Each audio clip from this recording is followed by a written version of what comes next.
ಮಾತನ್ನ ಆಡ್ಬೇಕು. ಎಲ್ರಿಗೂ ನಮಸ್ಕಾರ. ಈ ದಿನ ಪ್ರತಿ ವರ್ಷನೂ ಬರ್ತಾ ಇದೀವಿ ನಾವು. ನಮ್ಮ ಆಧಾರ್ ಮುರಳಿ ಅದೇನೋ ಗೊತ್ತಿಲ್ಲ, ನಾನು ಬಂದಾಗೆಲ್ಲ ಇದೆ ಮತ್ತೆ ಹೇಳ್ತೀನಿ. ಅಲ್ಲಿ ಯಾವ್ದೋ ಒಂದು ಸವಲತ್ತು ಬರುತ್ತೆ ಅಂತಂದ್ರೆ ಮೊದಲು ನಮ್ಮೂರ್ಗೆ ಮಾಡ್ಬೇಕು ಅಂತಾರೆ. ಅಲ್ಲಿ ಯಾವ್ದೋ ಸ್ಕೀಮ್ ಬಂದಿರ್ತದೆ ಫಸ್ಟ್ ನಮ್ಮೂರಲ್ಲಿ ತಿಳಿಸ್ಬೇಕು ಅಂತಾರೆ. ಒಂದು ಕ್ರಿಕೆಟ್ ಮಾಡ್ಬೇಕು ನಮ್ಮೂರಲ್ಲಿ ಮಾಡೋಣ ಅಂತಾರೆ. ಅಂದ್ರೆ ಪ್ರತಿಯೊಬ್ಬರಿಗೂ ಬರಲ್ಲ ಇದು. ಹುಟ್ಟು ಉಚಿತ, ಸಾವು ಖಚಿತ. ಮಧ್ಯದಲ್ಲಿ ನಾವು ಏನು ಓಡಾಡಿರ್ತೀವಿ, ಮಾಡಿರ್ತೀವಿ, ಒಳ್ಳೇದು ಕೆಟ್ಟದ್ದು ಇದೇ ಕೆಲವು ದಿನ ಉಳಿಯುತ್ತೆ. ನಾವು ಸತ್ ಮೇಲೆ ಜೀವನ ಪೂರ್ಣ ಒಂದು 100 ವರ್ಷ ಬೇಡ, ಕನಿಷ್ಠ ಪಕ್ಷ 3 ರಿಂದ 5 ವರ್ಷ ಇಂಥವ್ರು ನಮ್ಮೂರಲ್ಲಿ ಇದ್ರು, ಇಂಥವ್ರು ಇಂಥ ಕೆಲಸಗಳು ಮಾಡ್ತಾ ಇದ್ರು ಅಂತನ್ನ ಹೇಳ್ಕೋಬೇಕು.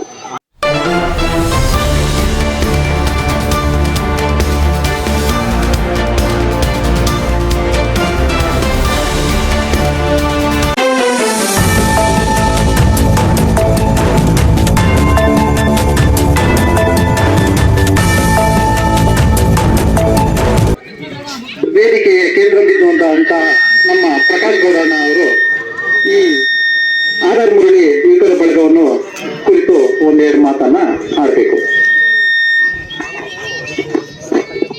ಎಲ್ರಿಗೂ ನಮಸ್ಕಾರ. ಈ ದಿನ ಪ್ರತಿ ವರ್ಷನೂ ಬರ್ತಾ ಇದೀವಿ ನಾವು. ನಮ್ಮ ಆಧಾರ್ ಮುರಳಿ ಅದೇನೋ ಗೊತ್ತಿಲ್ಲ, ನಾನು ಬಂದಾಗೆಲ್ಲ ಇದೆ ಮತ್ತೆ ಹೇಳ್ತೀನಿ. ಅಲ್ಲಿ ಯಾವ್ದೋ ಒಂದು ಸವಲತ್ತು ಬರುತ್ತೆ ಅಂತಂದ್ರೆ ಮೊದಲು ನಮ್ಮೂರ್ಗೆ ಮಾಡ್ಬೇಕು ಅಂತಾರೆ. ಅಲ್ಲಿ ಯಾವ್ದೋ ಸ್ಕೀಮ್ ಬಂದಿರ್ತದೆ ಫಸ್ಟ್ ನಮ್ಮೂರಲ್ಲಿ ತಿಳಿಸ್ಬೇಕು ಅಂತಾರೆ. ಒಂದು ಕ್ರಿಕೆಟ್ ಮಾಡ್ಬೇಕು ನಮ್ಮೂರಲ್ಲಿ ಮಾಡೋಣ ಅಂತಾರೆ. ಅಂದ್ರೆ ಪ್ರತಿಯೊಬ್ಬರಿಗೂ ಬರಲ್ಲ ಇದು. ಹುಟ್ಟು ಉಚಿತ, ಸಾವು ಖಚಿತ. ಮಧ್ಯದಲ್ಲಿ ನಾವು ಏನು ಓಡಾಡಿರ್ತೀವಿ, ಮಾಡಿರ್ತೀವಿ, ಒಳ್ಳೇದು ಕೆಟ್ಟದ್ದು ಇದೇ ಕೆಲವು ದಿನ ಉಳಿಯುತ್ತೆ. ನಾವು ಸತ್ ಮೇಲೆ ಜೀವನ ಪೂರ್ಣ ಒಂದು 100 ವರ್ಷ ಬೇಡ, ಕನಿಷ್ಠ ಪಕ್ಷ 3 ರಿಂದ 5 ವರ್ಷ ಇಂಥವ್ರು ನಮ್ಮೂರಲ್ಲಿ ಇದ್ರು, ಇಂಥವ್ರು ಇಂಥ ಕೆಲಸಗಳು ಮಾಡ್ತಾ ಇದ್ರು ಅಂತನ್ನ ಹೇಳ್ಕೋಬೇಕು. ಇಲ್ಲ ಇಂಥ ದುಷ್ಟ ನಮ್ಮೂರಲ್ಲಿ ಹೋಗ್ಲಿದ್ದ, ಅವನಿಂಥ ದುಷ್ಟ ಕೆಲಸಗಳು ಮಾಡ್ತಿದ್ದ ಅಂತನ್ನ ಹೇಳ್ಕೋಬೇಕು. ನಾವು ಹುಟ್ಟಿದ್ದೀವಿ, ಸತ್ತೋಗ್ತೀವಿ, ಪ್ರಯೋಜನ ಏನಿರುತ್ತೆ ಹೇಳಿ? ಅಂದ್ರೆ ನಾನು 2ನೇದನ್ನ ದಯವಿಟ್ಟು ಯಾರು ಪಾಲನೆ ಮಾಡಕ್ ಹೋಗ್ಬಿಡಿ, ಮೊದಲನೇದನ್ನ ಪಾಲಿಸಿ. ಅದೇ ರೀತಿಯಾಗಿ ನಮ್ಮ ಆಧಾರ್ ಮುರಳಿರವರು ಈ ಒಂದು ಕ್ರಿಕೆಟ್ ಪಂದ್ಯಾವಳಿಗಳಿಗೆ ಆಗಿಸ್ಬೇಕು ಅಂತ ಹೇಳಿದಾಗ ನಾವು ಸಂತೋಷದಿಂದ ಒಪ್ಕೊಂಡು ಈ ಕಾರ್ಯಕ್ರಮಕ್ಕೆ ಬರಬೇಕಾದ್ರೆ ಈ ದಿನ ನಮ್ಮ ಚಿಕ್ಕಬಳ್ಳಾಪುರ ಜಿಲ್ಲೆಯ ಆಂಜನೇಯ ರೆಡ್ಡಿರವರು ಹಾಗೂ ನಮ್ಮ ಕೋಲಾರ ಜಿಲ್ಲೆಯ ಹೊಳಲಿ ಪ್ರಕಾಶ್ ಅವರು ಒಂದು ದೊಡ್ಡ ಮಟ್ಟದ ನಮ್ಮ ಜಿಲ್ಲೆಗಳನ್ನ ಉಳಿಸುವಂತ ಒಂದು ಕಾರ್ಯಕ್ರಮಕ್ಕೆ ಒಂದು ಸಭೆ ಕರೆದಿದ್ರು. ಏನಪ್ಪಾ ಅಂತಂದ್ರೆ ಜಲಾಗ್ರಹ ಅಂತ. ತೆಲಂಗಾಣ ಮಾದರಿಯಲ್ಲಿ ನಮಗೆ ನದಿ ನೀರನ್ನ ತರಿಸ್ಕೊಳ್ಳುವಂತ ಕೃಷ್ಣಾ ನದಿ ಮತ್ತು ಕನ್ನಾರ್ ನದಿಯ ನೀರನ್ನ 2 ಜಿಲ್ಲೆಗಳಿಗೆ ಹರಿಸೋವರೆಗೂ ನಾವು ಹೋರಾಟ ನಿಲ್ಲಿಸಬಾರ್ದು ಅನ್ನೋದು ಒಂದು ಪೂರ್ವಭಾವಿ ಸಭೆ ಕರೆದಿದ್ರು. ಅದಕ್ಕೆ ಹೋಗಿ ಸ್ವಲ್ಪ ತಡ ಆದ್ರೆ ನಮ್ಮ ಮುರಳಿರವರು 4 ಸಲ ಫೋನ್ ಮಾಡಿದ್ರು, ಎಲ್ಲಿ ಬರ್ತಾ ಇದ್ದೀರಾ ಅಂತ. ಅಂದ್ರೆ ನಮ್ಮ ಮೇಲಿನ ಪ್ರೀತಿ ಅವ್ರಿಗೆ ಎಷ್ಟಿದೆ ಅಂತ ಇದ್ರಲ್ಲಿ ಅರ್ಥ ಆಗುತ್ತೆ. ನಮ್ಮ ಕನಸಂದ್ರ ಗ್ರಾಮಸ್ಥರು ಹಾಗೂ ಎಲ್ಲ ಇಲ್ಲಿ ಬಂದಿರುವಂತ ಆಟಗಾರರಲ್ಲಿ ಮನವಿ ಮಾಡೋದು ಇಷ್ಟನೇ. ಸ್ನೇಹಿತರೆ, ನಾವು ಹಳ್ಳಿಗಳಲ್ಲಿ ಏನಕ್ಕೆ ಈ ಕ್ರೀಡಾ ಒಂದು ಪಂದ್ಯಾವಳಿಗಳನ್ನ ಆಯೋಜನೆ ಮಾಡ್ತೀವಿ ಅಂತಂದ್ರೆ ನಾವು ಬೆಂಬಲ ಕೊಡ್ತೀವಿ. ಅದಕ್ಕೆ ಕೆಲವರು ಅಂದ್ಕೊಂತಾರೆ ಕೆಡಿಸ್ತಾರೆ ಅಂತ, ಅದು ಸುಳ್ಳು. ಏನು ಅಂತಂದ್ರೆ ಯಾವತ್ತು ನಾವು ಬಿಡುವಾಗಿ ಕೂತ್ಕೊಂಡಿರ್ತೀವಿ ಆವಾಗ ಇಲ್ಲ ಮೊಬೈಲ್ ಎತ್ಕೊಂತೀವಿ, ಇಲ್ಲ ಬೇರೆ ಬೇರೆ ದುಶ್ಚಟಗಳಿಗೆ ದಾಸರಾಗ್ತಾ ಇದ್ದೀವಿ. ನಾವು ಯಾವತ್ತೂ ದುಶ್ಚಟಗಳಿಗೆ ದಾಸರಾಗ್ದಿರ ನಾವು ಒಳ್ಳೆ ಸನ್ಮಾರ್ಗದಲ್ಲಿ ನಡಿಬೇಕು ಅಂತಂದ್ರೆ ನಾವು ಬಿಡುವಿನ ಸಂದರ್ಭದಲ್ಲಿ ಕೆಲವು ಕ್ರೀಡೆಗಳನ್ನ ಆಡಬೇಕಾಗುತ್ತೆ.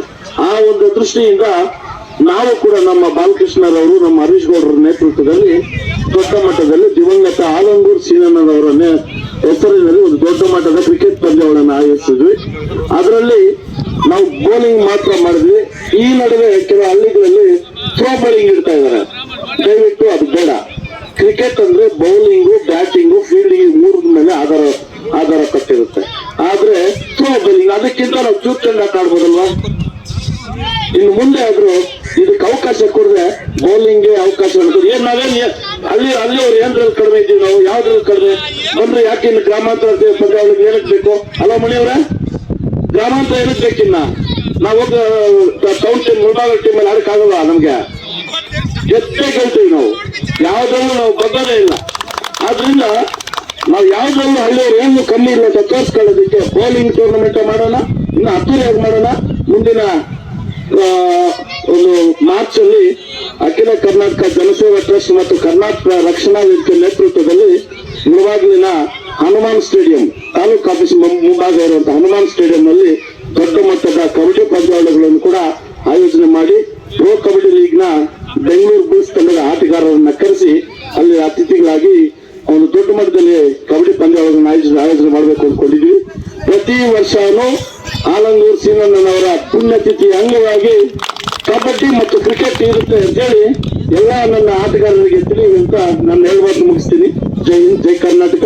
ನಮ್ಮ ಇಷ್ಟೊಂದು ಪ್ರೀತಿ ತೋರಿಸಿದಂತ ನಮ್ಮ ಆಧಾರ್ ಮುರಳೀರವರ ಸ್ನೇಹಿತರು, ನಮ್ಮ ಸಂಘಟನೆಯ ಪದಾಧಿಕಾರಿಗಳಂತ ನಮ್ಮ ನಂದಾರ್ ಅವರು ಹಾಗೂ ನಮ್ಮ ಆಧಾರ್ ಮುರಳೀರವರಿಗೆ ಧನ್ಯವಾದಗಳನ್ನ ಹೇಳ್ತಾ ಕನ್ನಡವನ್ನ ಉಳಿಸೋಣ, ಕನ್ನಡ ಬೆಳೆಸೋಣ. ದಯವಿಟ್ಟು ಯಾರೇ ಆಗಲಿ ಮನೆಗಳಲ್ಲಿ ಕನ್ನಡವನ್ನ ಬಳಸಿ ಅಂತ ಹೇಳ್ತಾ ಎರಡು ಮಾತು ಮುಗಿಸ್ತೀನಿ. ಜೈ ಹಿಂದ್, ಜೈ ಕರ್ನಾಟಕ.